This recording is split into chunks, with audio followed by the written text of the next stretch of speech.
Republican wave. It sure is. Come January, for the first time in his presidency, Barack Obama will have to deal with both a House and a Senate controlled by the GOP. And you can bet he'll be asked about that at a news conference that has been called for tomorrow at the White House. The Republicans will be in charge of Congress for the final 2 years of his presidency. Republicans easily won the House tonight.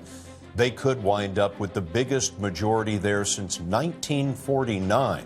And they took back the Senate for the first time in 8 years. And here's how they did it. The Republicans won at least 7 seats currently held by Democrats in West Virginia, North Carolina, Arkansas, Colorado, Iowa, South Dakota, and Montana. The new majority leader in the Senate is expected to be the current minority leader, Mitch McConnell. He won his re-election battle in Kentucky tonight. And it wasn't just Congress. The Republicans won some big gubernatorial races as well. Scott Walker was re-elected in Wisconsin, making him a potential presidential contender in 2016. The GOP also won Florida. Rick Scott was re-elected governor there, defeating former governor and former Republican Charlie Crist. And Republican Sam Brownback was re-elected in the state of Kansas. It's election night on CBS.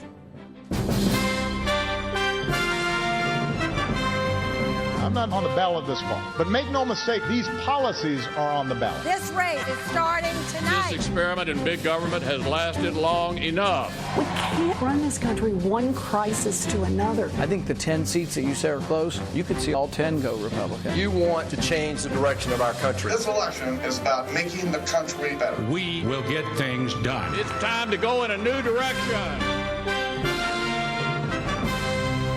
Campaign 2014. Election night. Analysis from Bob Schieffer and Charlie Rose. Gayle King and Anthony Mason with our CBS News exit polls. Nancy Cordes is following congressional races. John Dickerson at the decision desk.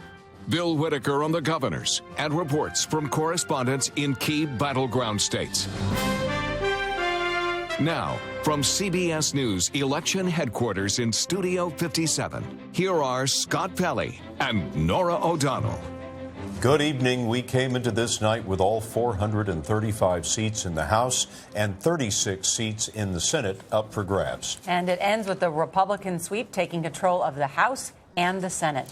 Bob Schieffer, the mood of the country was a major factor tonight. The mood of the country was nasty, and the country took most of it out on Barack Obama. This was a referendum on Barack Obama. It was really a referendum on both parties. It's going to be interesting to see now how the two parties react. Clearly, the president has to reorganize and make a new effort here. But, you know, Republicans have some responsibility now. They've got to come up with something that goes beyond we're just against everything President Obama's for. You know, Charlie, we were talking about whether the Republicans would get 6 seats. They got at least 7 seats. We still don't know about the state of Alaska. And then they've enlarged their majority in the House, the biggest since Harry Truman. This turned out more than a wave. Indeed, it did. As Bob said, it was because the anger against Washington, the anger that nothing was getting done, they blamed the President of the United States. Time after time, the polling indicated that when the Republicans were voting, they were voting because not so much they liked their candidate, but they hated the president and the way Washington was working. Now, let's take a look at the man who is most likely to be leading the Senate for the Republican Party. He is Mitch McConnell. He won re-election tonight in his home state of Kentucky. There you see him winning handily over Allison Lundergan Grimes. Nancy Cordes, Mitch McConnell, currently the minority leader, most likely to be elected by his caucus, the majority leader. How will government be different in the Senate under McConnell's leadership? Well, he told me last week that he wants to work with the president, a marked change from the man who said that his main goal in life was to make President Obama a one-term president. Now he says he'd like to find areas of agreement with the president on comprehensive tax reform, on some trade agreements. He knows that Republicans now have just 2 years to show, as you said, Bob, that they can govern, that they're not just an opposition party if they want a Republican to be elected as president in 2016. One small point, though. Were in many of these races where Republicans won, they were in states that Mitt Romney had won by double digits. So it was fertile territory for the Republicans tonight. Absolutely. The map was not on the Democrat side. In fact, President Obama said it was the worst map for the Democrats since the Eisenhower era. And that's because so many Democrats were up for re-election this time, especially in Republican seats.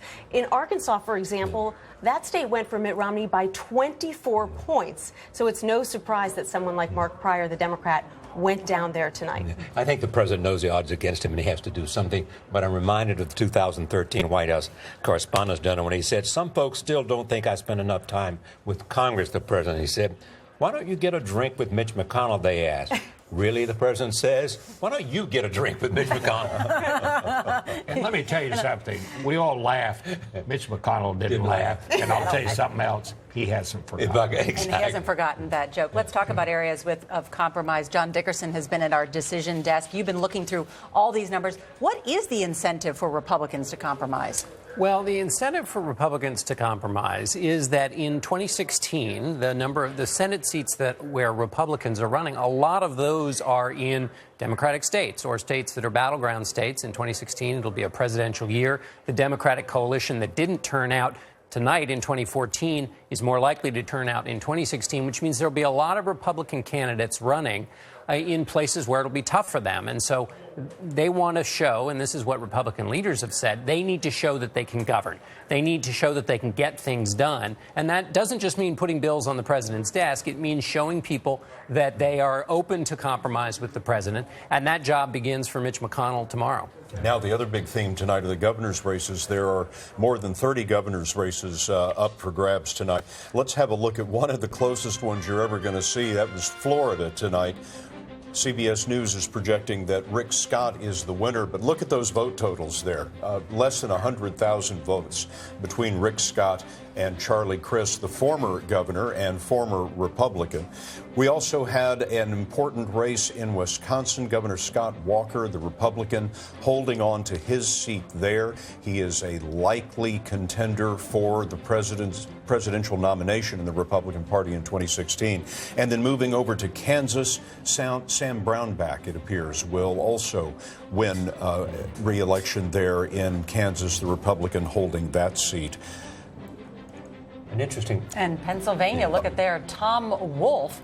That is a pickup there. Governor Tom Corbett, who is arguably the most vulnerable Republican governor in the country, and the Democrat has won that seat in Pennsylvania. One bright spot for the Democrats there. Bill Whitaker's been following the governor's races for us tonight. Bill? Well, it was a very tight race, but a very big win for Rick Scott in Florida. Democrat Charlie Crist had been hoping that the Hispanic vote would give him the edge tonight. But if you look at our exit polls, Rick Scott held his own with the Hispanic vote, and he won overwhelmingly the white Christian vote. And they comprised 36% of the electorate. But the big story is that the silver lining the Democrats were hoping for tonight, that the governor's races would break their way, that just didn't happen. You know what's it? Go ahead, sorry. No, it's in blue state after blue state, in strong blue states like Massachusetts and Maryland.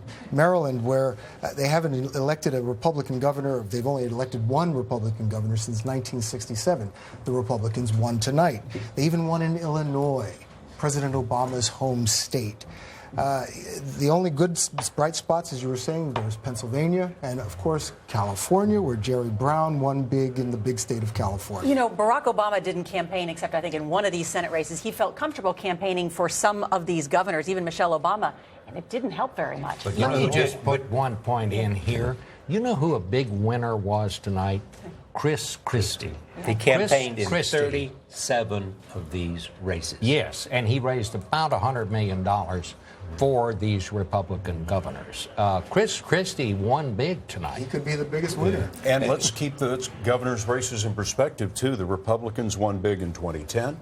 They won big in 2012, and now they've won big in 2014 in the state houses and the governor's mansions around the country. We'll talk to Chris Christie tomorrow morning on CBS This Morning. Right, here will join us tomorrow morning. One of the other key races that we were watching tonight was in Kansas, the governor's race there, Nancy. Sam Brownback, one of the most conservative governors in the country, the most massive tax cuts in the country, spending cuts there.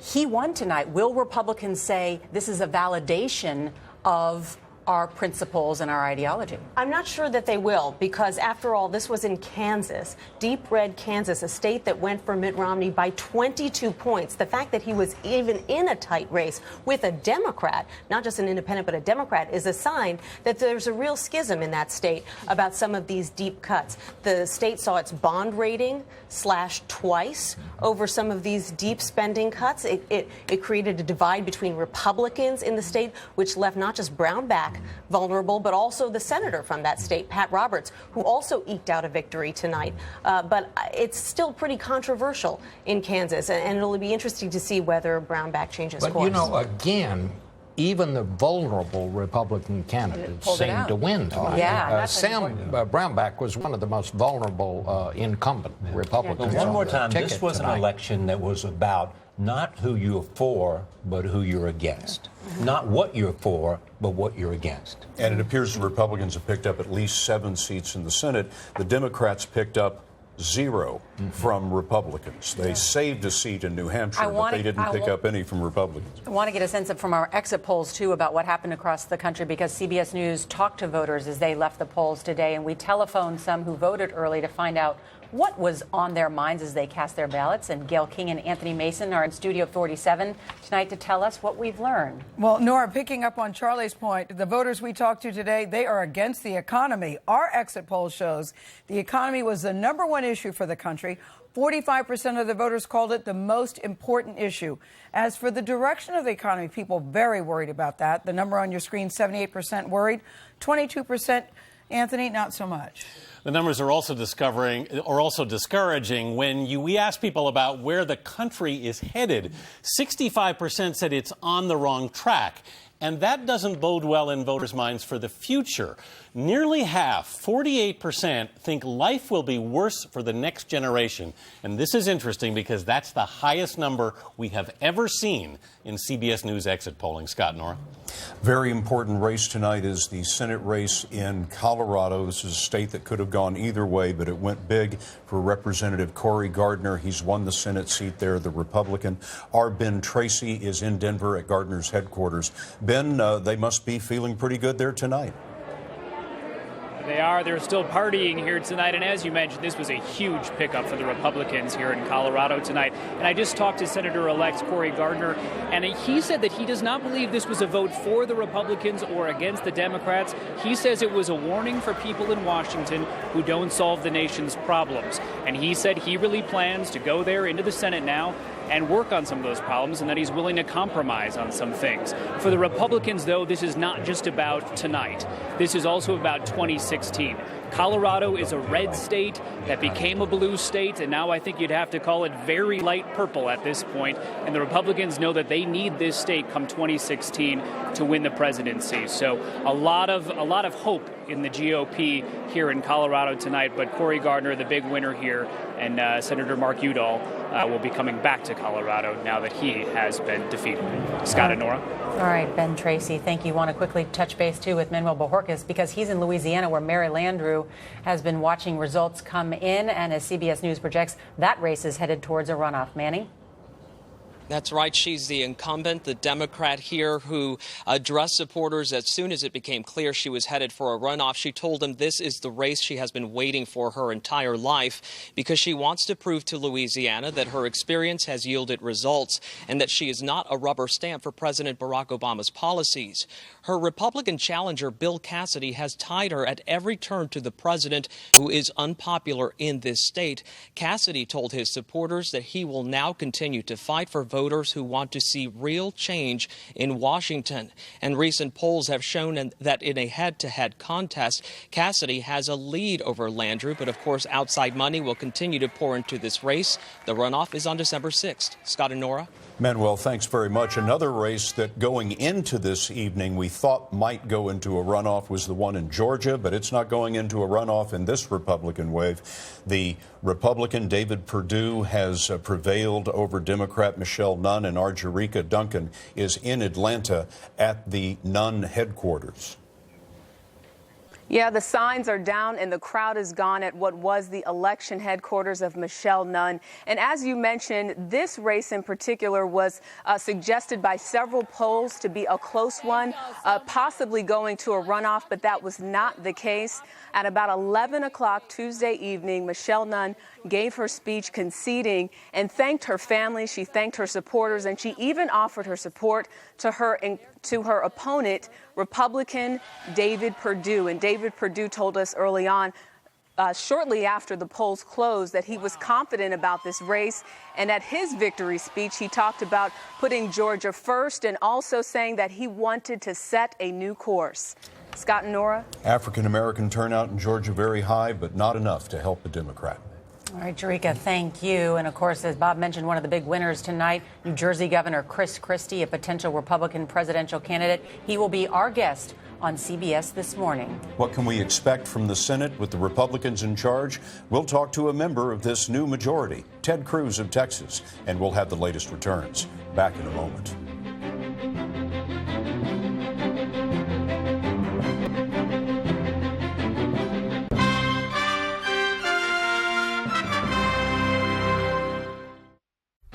Sailing through the heart of cities and landscapes with Viking, you'll see things differently.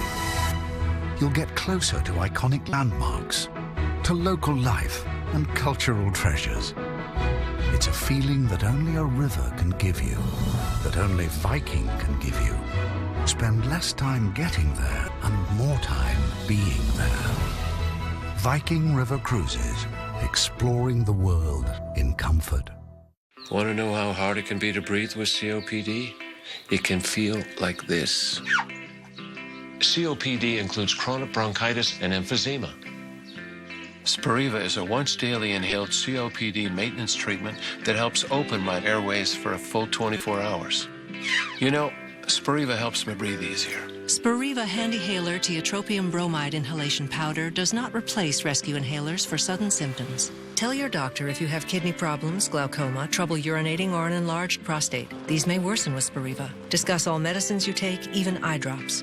Stop taking Spiriva and seek immediate medical help if your breathing suddenly worsens, your throat or tongue swells, you get hives, vision changes or eye pain, or problems passing urine. Other side effects include dry mouth and constipation. Nothing can reverse COPD.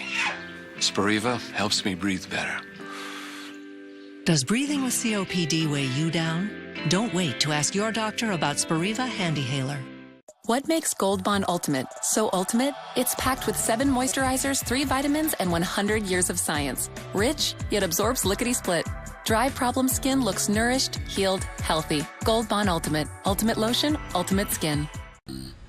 Want to lose denture paste, dudes? I do. It's yucky. Chewy. Paste is messy. C-Bond wafers hold clean with no ooze. Neat.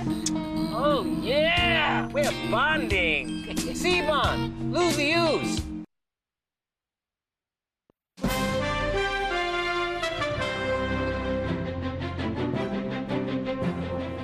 We are back now with CBS News special coverage of Election Night 2014. The Republicans will be taking control of the Senate in January. Charlie Rose has a guest who will be in the majority for the first time in his Senate career. Charlie? Thank you, Nora. Freshman Senator Ted Cruz of Texas was elected 2 years ago. He's being talked about as a potential presidential candidate in 2016, and he joins us now. Senator Cruz, let me begin with the question of what we learned about the country tonight. Was this a protest against President Obama, but also a protest against Washington with no clear mandate for anybody? Well, I think it was the American people saying they are unhappy with the direction we're on. And this direction, it hasn't been going. I mean, tonight was an incredible wave election. And it is clear that the Obama economy, it isn't working, that millions of people are hurting, and that people are frustrated with the Obama stagnation and malaise, and they want Congress to work together. They want leadership. Now that Republicans have won the majority, it's incumbent on us to stand up and lead. And I hope that come January, Republicans will come to Washington with a majority in both houses, and we will see bold, positive, optimistic leadership focused on economic growth and jobs. And speaking of leadership, will there be a challenge to Mitch McConnell? Well, I don't think anyone has declared their intention to run, and that'll be a decision for the conference next week, and we'll see. Will you consider it?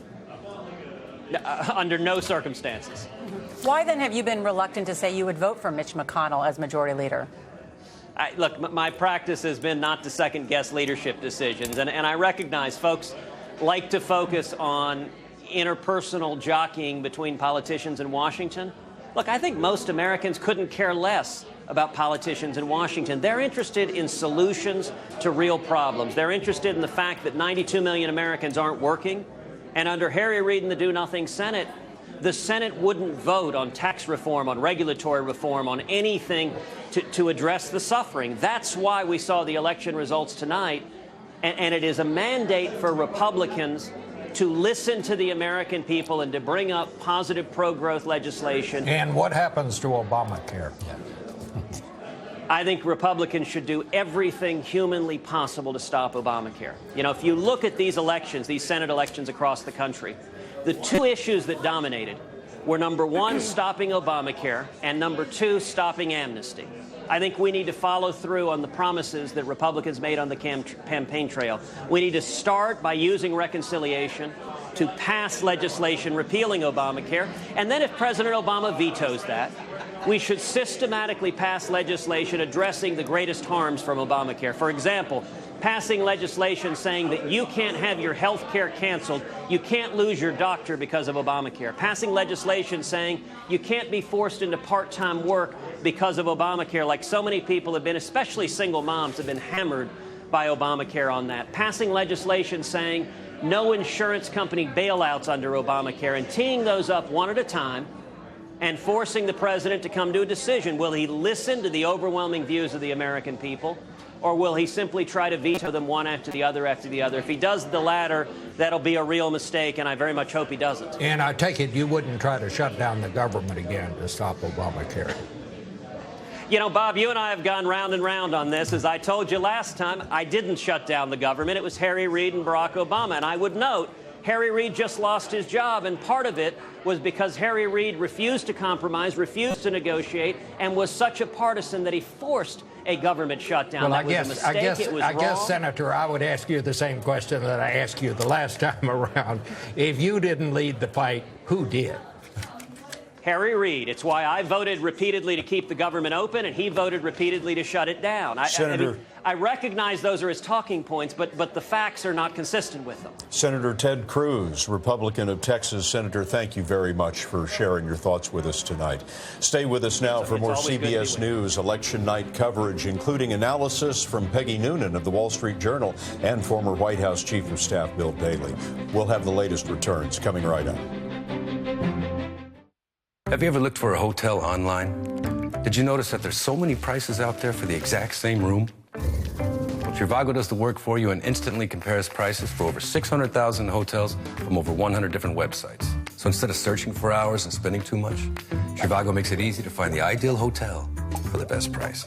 Just go to Trivago.com, type in where you want to go, and with 2 clicks, select your check-in, your check-out dates, and search. It's that simple. Trivago searches hundreds of websites at the same time and shows you the most popular hotels. You can adjust the price so that it fits in with your budget, and select the number of stars, or filter by average guest rating from over 34 million reviews. Remember, Trivago shows you all the different prices for the exact same room. That's how you can be sure that you find the ideal hotel for the best price with Trivago.com. Hotel? Trivago. Most cell phone companies have one big plan they think fits everyone. But Consumer Cellular thinks your plan should fit you, so you'll never pay for more than you need. How much talk, text, and web use is just right? You name it. But we'll never put your name on a contract. Plans start at just $10 a month. Get free activation, a $35 value, and shipping is free. Consumer Cellular is the only wireless service endorsed by AARP, and members get special discounts. Call, go online, or stop by Target or Sears and start your risk-free trial today. Megan loves coffee, but she doesn't know that coffee has acid, which breaks down tooth enamel. Thankfully, she uses ACT Restoring Mouthwash with fluoride. It does more than freshen breath. It rebuilds tooth enamel, making your teeth 2 times stronger. ACT. Smile strong. This is a map of the pressure points on my feet. I had flat feet. I learned where the stress was at the Dr. Scholl's Foot Mapping Center. Then I got my number, which matched the custom-fit orthotic inserts with the right support. Go to drscholl's.com for locations and save $10. I'm a believer. And we have a lot more analysis of this election night coming up. But first, some of our CBS stations will be leaving us for just a few minutes to report local returns. For those of you staying with us, we'll be right back. You're watching Election Night on CBS. Did you see what Andrew won by? Did you see? And we are back here on CBS News Election Night, and glad to have Peggy Noonan and Bill Daley with us.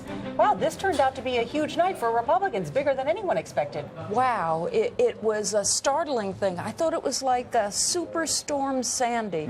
For a day and a half, you sort of wait to see if the storm came, and then all of a sudden you see the water is rising. Do you know what I mean? You know, the storm came and went. But you're a Republican. Are you suggesting it's going to do the same sort of damage that Superstorm Sandy did? I realized that was an unfortunate metaphor. Metaphor is the right word. But what I meant was you're expecting something, and then hours later it comes and you realize, oh my God, that was what was happening. It didn't look as the evening began like we were going to be witnessing something so amazing. Illinois, Sam Brownback reelected when nobody expected it. Maryland, a Republican in deep blue Maryland. Bill Daley, how does the president reestablish his relevance in these last 2 years? Well, anyone who wonders whether a president is relevant at any stage of his presidency doesn't watch history. There's no question that this was a very bad night for Democrats. There was an expectation, I think it was pretty generally known, that the Democrats expected to lose the Senate. But there's no doubt, as Peggy said, there are some races like Maryland, like Illinois, like a few others that really have to force the administration, in my opinion, and Democrats in general to kind of revisit exactly what went wrong here and what do we need to do. What went wrong? Well, the other side got more votes than we did. Well, I'll tell you what went wrong. I mean, Nancy Cordes was just saying not only did the Republicans win those states, they won those states huge. And I looked but through those states were really, as you said earlier, Nora, though, they were Romney states. Really big Romney states. The president, I think, won of the 24 states that were up this time, Senate states, Romney won 19 of them. Okay, but he didn't. Colorado and there's Iowa as well. Right. Absolutely, and those were bad defeats. And they were serious, and that's what needs to force, along with some of those gubernatorial races, Democrats and the president to figure out how to do this next 2 years. Bill, you know very the president difficult. better than most people because you were his chief of staff. Tell us what you think is going in his mind tonight as he tries to plot how he will handle this tomorrow at a press conference and move forward. There's no question in my mind that the president tomorrow at the press conference and in the interviews, whatever he does around them, will be very conciliatory to the Republicans. Obviously, he has to admit the fact, as he said 4 years ago, we got a shellacking. Well, we may have gotten a little more than even a shellacking that we got 4 years ago. And he was the issue. And he was a big piece of the issue, no question about it. There's no way to deny that. On the other hand, there is an opportunity here, and I know most cynics say, no way, it won't happen. First of all, the Republicans have to show they can govern, and not just govern the Republican Party, but have programs and things that they want to pass that the American people are for. And that's a very difficult thing in their caucuses, both caucuses, House and Senate. You even saw Senator Cruz today, wouldn't even say if he was for Mitch McConnell. But as the loser, is more of an obligation for him to compromise? Well, I think there's an obligation for the president to compromise because they control the House. I'm sorry, we've got to leave it right there. We'll have more in just a few moments. You're watching CBS. Volunteers of America Chesapeake is working to end veterans' homelessness. You can help by joining us on November 8th for the 2014 Sweat for a Vet Fitness Day hosted by Sport and Health. Your $25 donation will register you for exclusive fitness classes, enter you to win a free year at any Sport and Health club, and help Volunteers of America Chesapeake end veteran homelessness. Visit sportandhealth.com/sweatforavet to register today. Ed, looks like you're running out of juice. Gotta finish this column. Oh, you're not plugged in there. Good luck with that. Read Ed Baig. When it comes to the latest in personal tech, he's plugged in. USA Today. Bumps happen. Some good and others not so good. For the bumps you want to forget, bring them to Maaco for our $1.99 bumper paint sale, and we'll freshen up your bumper with a new coat of paint for just $1.99. It's that easy. Maaco, America's Body Shop. Here's to the moment all those late nights paid off. The moment you took your career up a notch. Your future feels secure. Get started creating your moment at University of Maryland University College. With 95+ programs in cybersecurity, IT, business, healthcare, and more. Let us help you develop a plan that's affordable for you. Join our 93,000 students creating their moments. Call or visit umuc.edu/succeed.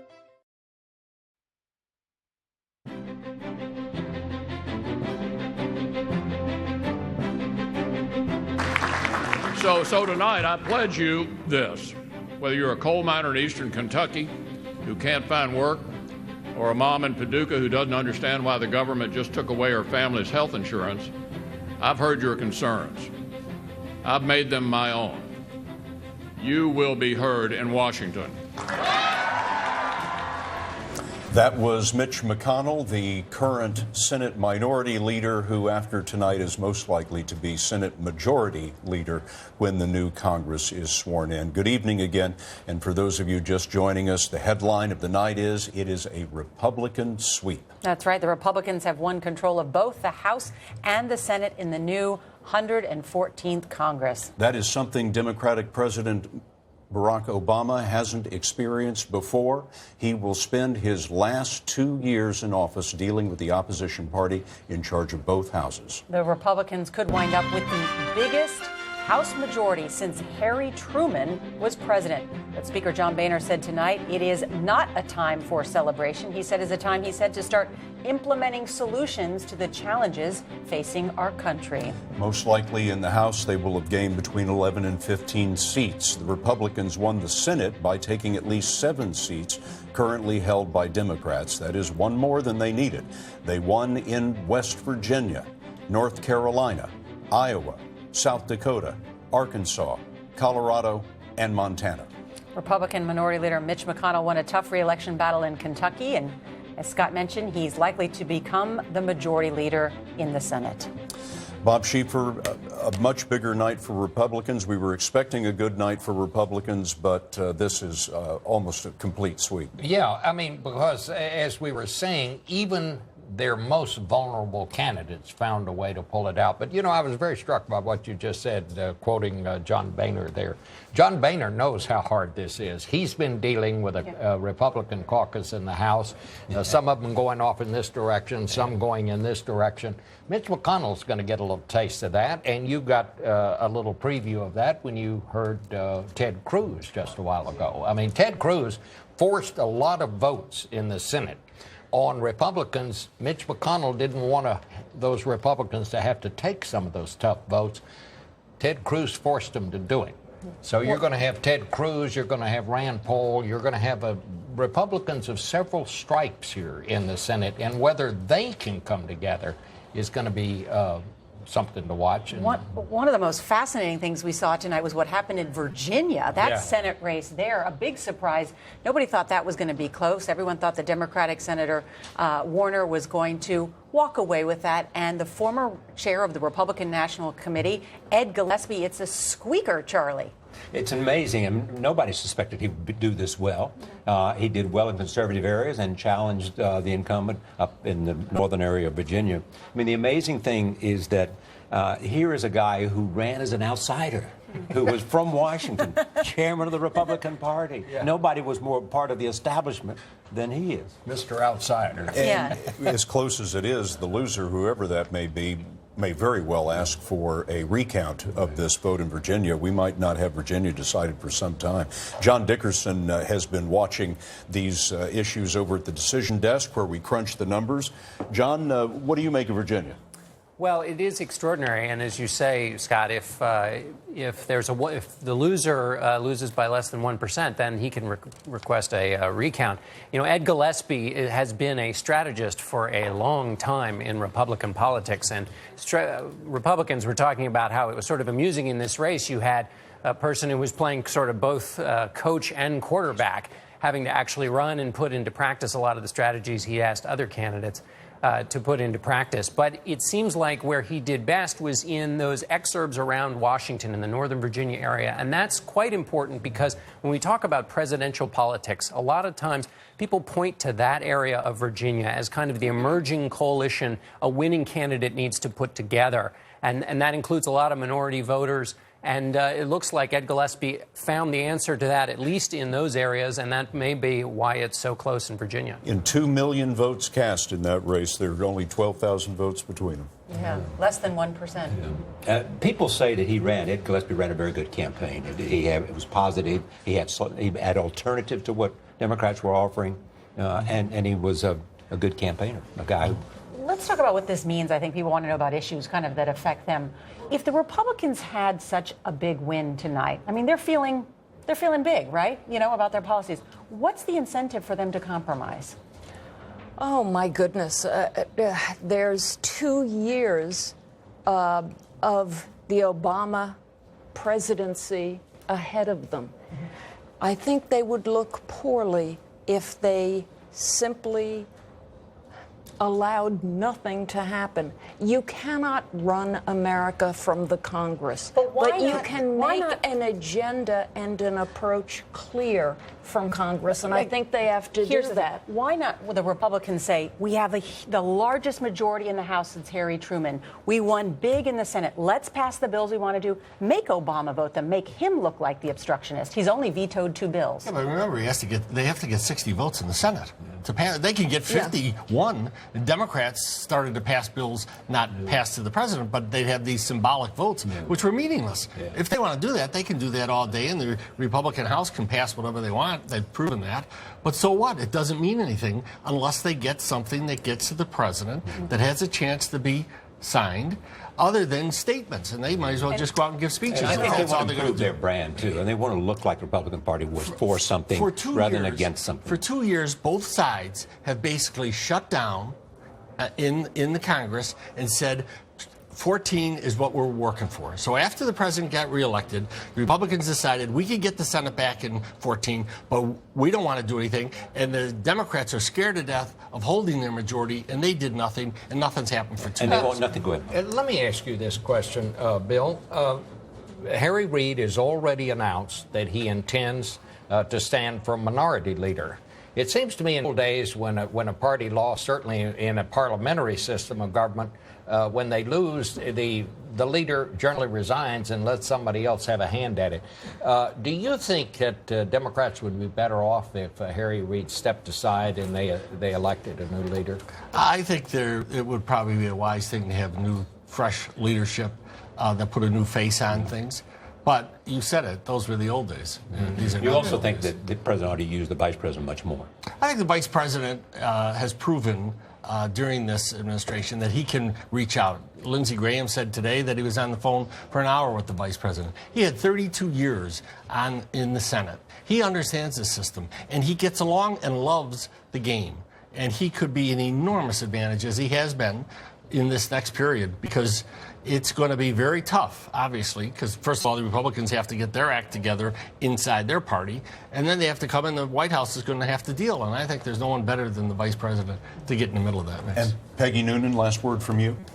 Oh, big night. It's going to take everybody a few days to absorb the meaning. I think this changes the trajectory and the history of the Obama administration and ends perhaps the magical period of the Obama presidency. Second point, we all talk understandably and rightly about the Republican Party being split, splintered, having different wings, etc. It occurred to me before, they held together very well for this election. The establishment may be about to do a victory dance because they helped pick such impressive candidates. They shouldn't. They should remember they are nothing without their other wings. Now, all day long, CBS News has been talking to voters as they have come out of the polls, and we have exit polling data that we've been crunching all night, and Anthony Mason and Gayle King have been following that for us. What was one of the decisive factors tonight? Well, Scott, midterm elections are all about getting out the base for both parties. So how'd they do? Well, let's look at three key Democratic constituencies: young voters, African Americans, and Hispanics. All three critical to President Obama's coalition 2 years ago. But as you can see, they're making up a smaller percentage of the electorate this time around. The biggest decline among young voters, 19% 2 years ago, 13% today, Gail. The Republicans, on the other hand, certainly have reason to be doing the happy dance tonight because they managed to get their people out, they energized their base, and they got their people to the polls. The numbers here tell a very different story.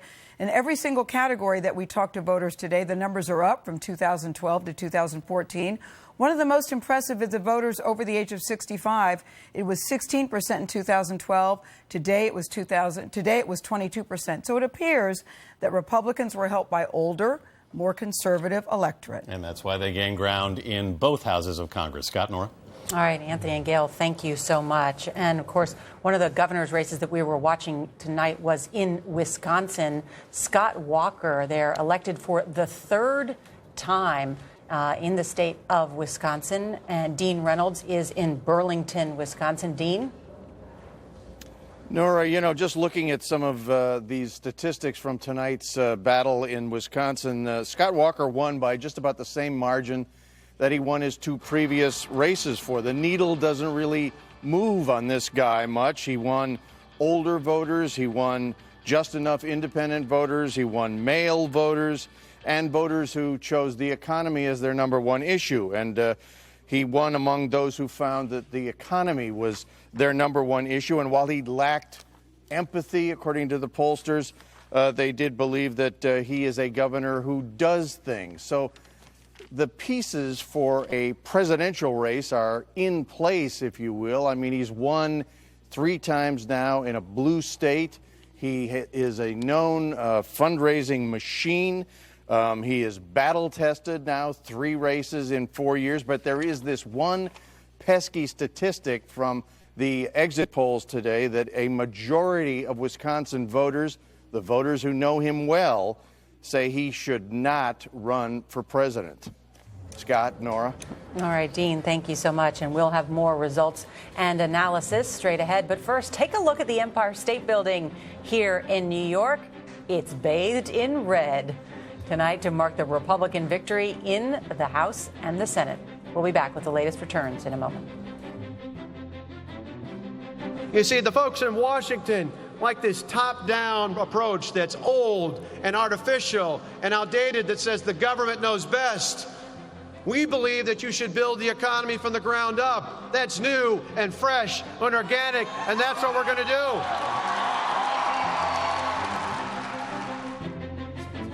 For example.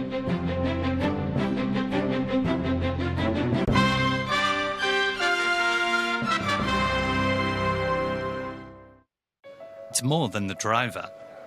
It's more than the car. For Lotus F1 Team, the competitive edge is the cloud.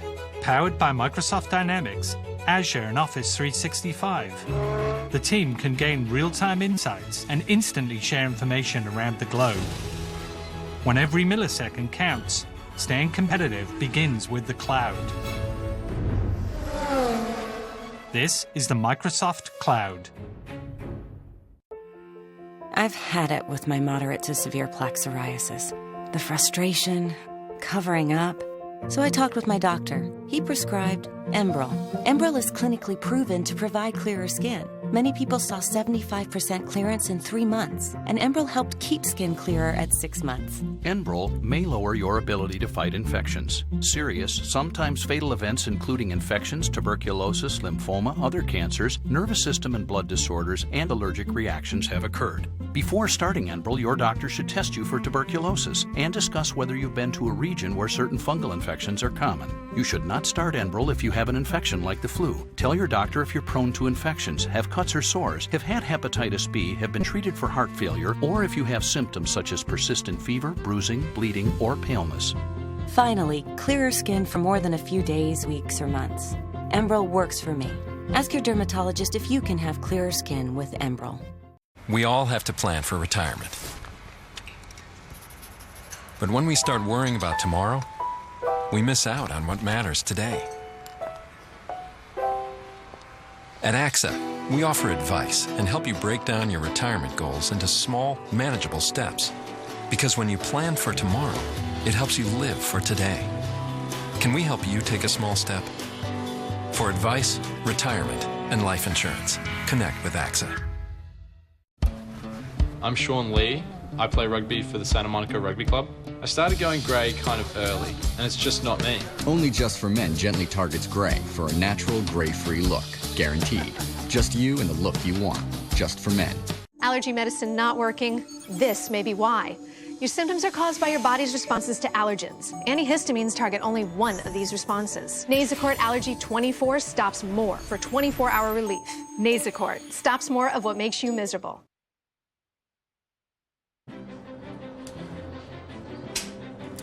Welcome back to CBS News Election Night. We're going to go to the state of Alaska, where we have 31% of the vote in, and the Republican, as in so much of the country tonight, the Republican is leading in the state of Alaska, but it may be some time before we know which way Alaska goes, because in Alaska they start late and they count late.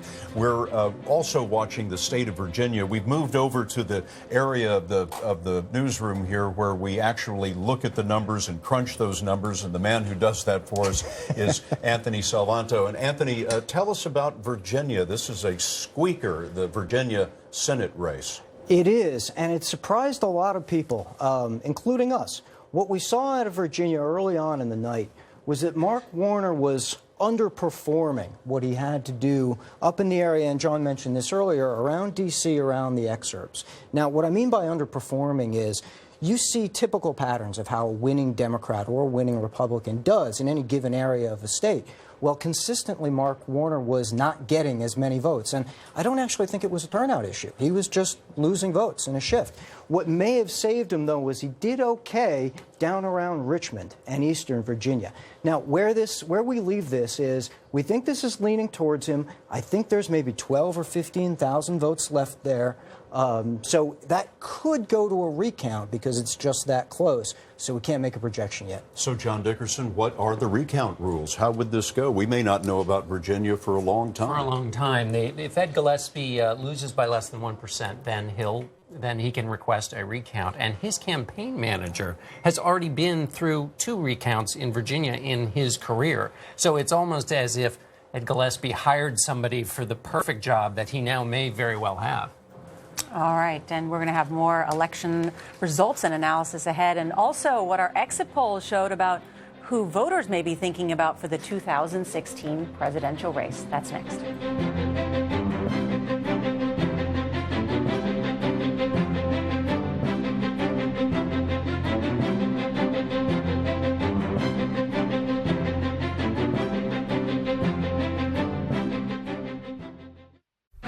Sailing through the heart of cities and landscapes with Viking, you'll see things differently. You'll get closer to iconic landmarks, to local life and cultural treasures. It's a feeling that only a river can give you, that only Viking can give you. Spend less time getting there and more time being there. Viking River Cruises, exploring the world in comfort. Just tell us your budget, and the Name Your Price tool helps you find a whole range of coverages. No one else gives you options like that. No one at all. No one at all. No one. Wake up! Oh, you okay, buddy? I just had a dream that Progressive had this thing called... Your budget, and the Name Your Price tool helps you find a whole... It isn't a dream, is it? Nope. Sorry. You know that thing freaks me out. He can hear you. He didn't mean that, Kevin. Yes, he did. Keeping our competitors up at night. Now that's Progressive. For all your hands do, time to do something for them. Gold Bond Healing Hand Cream. 7 moisturizers, 3 vitamins keep skin hydrated, youthful, healthy looking, even after washing. Give your hands a hand. Gold Bond Ultimate Lotion, Ultimate Skin. If you have high blood pressure like I do, many cold medicines may raise your blood pressure. That's why there's Coricidin HBP. It relieves cold symptoms without raising blood pressure. So look for powerful cold medicine with the heart, Coricidin HBP. Why do people count on Sunsweet Amazing Prune Juice to stay fit on the inside? It's made only from prunes, nothing else. It works. Simple as that. It's a natural source of fiber and 5 essential vitamins. It's the smart choice for me. Try Sunsweet Amazing Prune Juice, also available in light. Hurry! There's a hot offer for heartburn sufferers. Now try Zantac free at ZantacOffers.com. Hurry! It's free this week only. No pill relieves heartburn faster. Get Zantac free at ZantacOffers.com.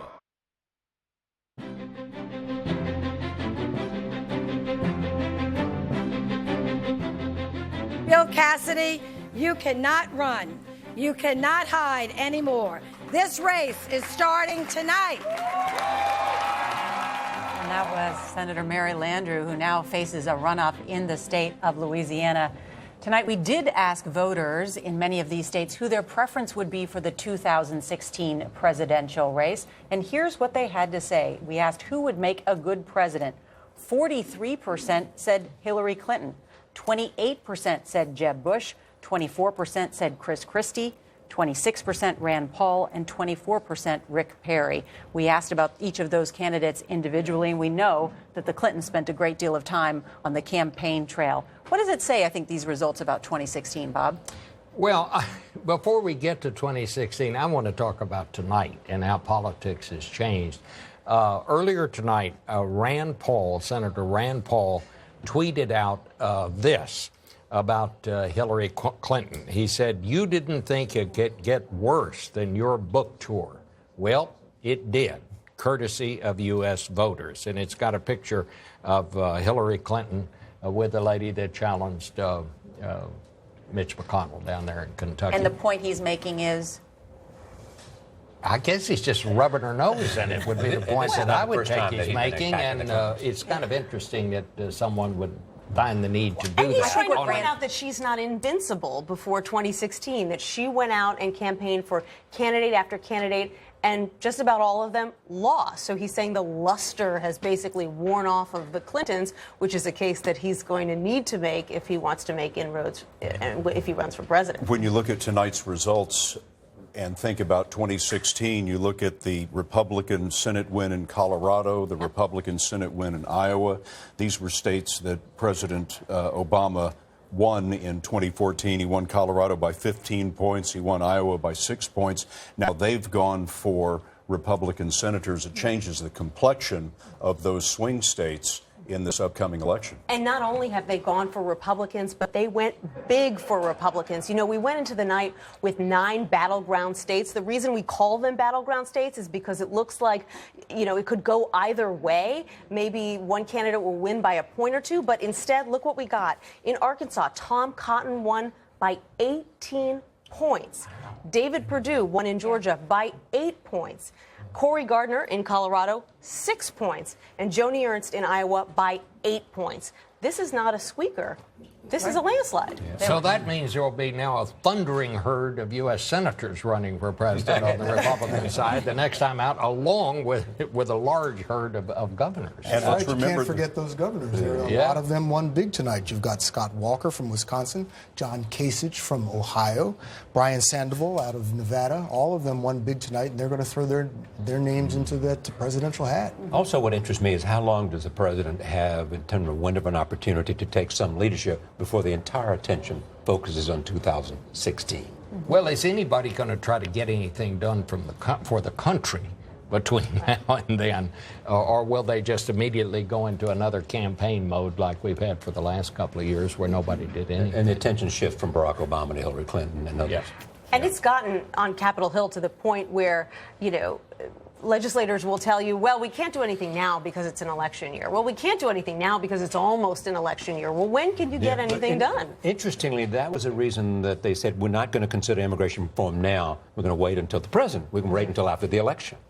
And John Dickerson, what are you seeing in the election results tonight and the tea leaves for 2016? Well, I'm particularly interested in Wisconsin because this was not just a win for Scott Walker to be reelected, but it was also a win for a governing theory. And one of the conversations that's going to happen among conservatives and Republicans going forward in the Congress is they're going to have a debate about whether the party needs to run and stand up as proud conservatives, sort of the point Ted Cruz was making, or whether the party needs to be more strategic and slow going. Well, Scott Walker said in Wisconsin, I'm going to govern as a conservative and I'm going to put forward conservative principles and put them into action, and the voters will reward me. Well, they have. And a lot of people have looked at him before this and said he's a model, and they're going to do it even more now. And Nancy, you were talking about the Clintons in Arkansas. They campaigned for the Democratic Senate candidate in Arkansas and got nothing for it in their home state. But this is not Bill Clinton's Arkansas anymore. This is a state where Mark Pryor was the lone remaining Democratic member of Congress. This is a state that went for Mitt Romney by 24 points. But the Clinton family had a long relationship with David Pryor and his son Mark. There'll be much more about election night on your late local news and online at cbsnews.com. Charlie, Gail, and I will have more coverage on CBS this morning, including our interview with Chris Christie. And we'll have the latest from the president's day after his news conference on the CBS Evening News.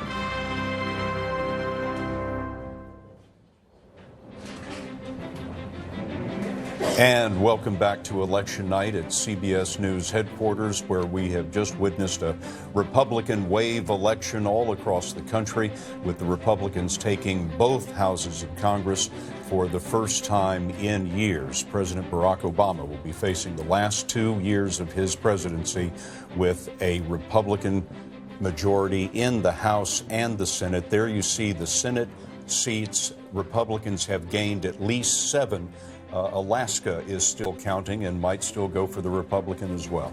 And of course, as we get new members of Congress, there are a lot of interesting ones, Nancy, that are coming to Congress. A lot of firsts out there, right? Right, especially in the House. You have Mia Love from Utah. She could become the first black female Republican in the House. That race has not been projected yet, but she's leading. Elise Stefanik, another Republican from New York, will be the youngest woman from either party. She is a Republican. She's 30 years old. She went to Harvard. She helped Paul Ryan with his debate prep, and she decided, hey, I think I could do this myself. And then Carl DeMaio from California could become the first openly gay Republican candidate to win. We haven't projected that race either, but he is ahead as well. And you got Tom Cotton from Arkansas, war veteran, Harvard and Harvard Law. Mm-hmm. And we have been talking to voters all across the country, asking them for their opinions as they left the polls today. And Anthony Mason and Gayle King have been following the exit polling data. Yes, we are still here, Scott. Live and in color after 1 o'clock East Coast time, and glad to be here. We did a lot of talking to people today, and since we started polling congressional elections 32 years ago, women have backed Republican candidates for Congress over Democrats only once. That was back in the 2010 midterm election. They swung back to President Obama and the Democrats in 2012. So what's happening today? Well, it looks like they're sticking with Democrats, but only by a margin of 52 to 47%. But that's not enough to offset the advantage that Republican candidates have with men. Men supported Republicans over the Democrats you see on your screen by 14 points. In this election, it was the Republican advantage with male voters that enabled the Republicans to retain control of Congress. So when you break down the women's vote, single women backed Democrats while married women voted Republican, and it was those married women who made up a larger share of the electorate. You got that, Scott and Nora? Back to you two. I think we did. And you guys did a fabulous job tonight. Thank you so much. Yeah. See you guys. Bob Schieffer, how do you sum the night up? Big win for the Republicans. I mean, there's just no other way to put it. And, President Obama was a referendum on his administration. He got blamed for a lot of what people are upset about. 4 years ago in his midterm, he said he got shellacked. Something he's going to have to think of a new term tomorrow. It's something more than being shellacked. He took a whooping. That's what happened. All right, that will do it for us tonight. I'm Nora O'Donnell, and I'll see you on CBS This Morning tomorrow with Gayle King and Charlie Rose. And I'm Scott Pelley. I'll see you tomorrow on the CBS Evening News. For all of us here at CBS News Election Headquarters, we wish you a very good night. Dave's got Jessica Chastain, plus music from Foo Fighters tonight. Why Pain and Suffering? That's my sermon title on WUSA TV, 6 a.m. Sunday morning. Change Point. This is Largo Community Church, and I'm Pastor Jack Morris. Bumps happen. Some good, and others not so good. For the bumps you want to forget, bring them to Maaco for our $1.99 bumper paint sale, and we'll freshen up your bumper with a new coat of paint for just $1.99. It's that easy. Maaco, America's Body Shop. What happens to your internet when everybody's online at once? It's very frustrating. Run into bandwidth issues. Xfinity delivers the fastest in-home Wi-Fi.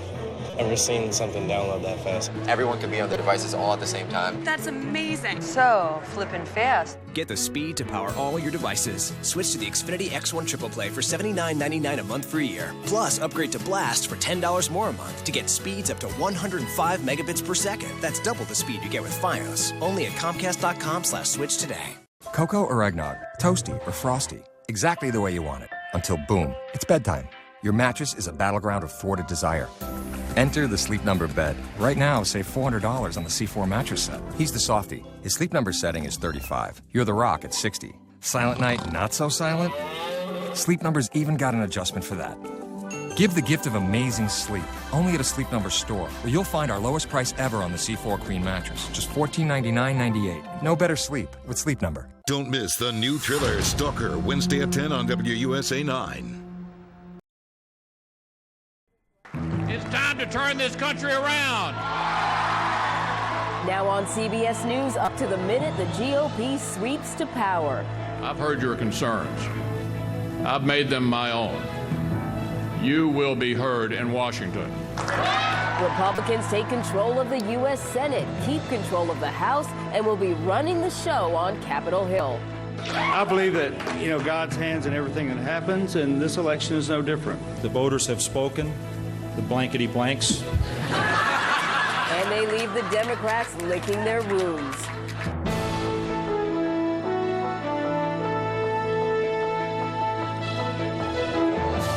Good morning from the CBS News Broadcast Center in New York City. This is Up to the Minute. I'm Anne-Marie Green. Well, the GOP is certainly having a grand old party this morning after a decision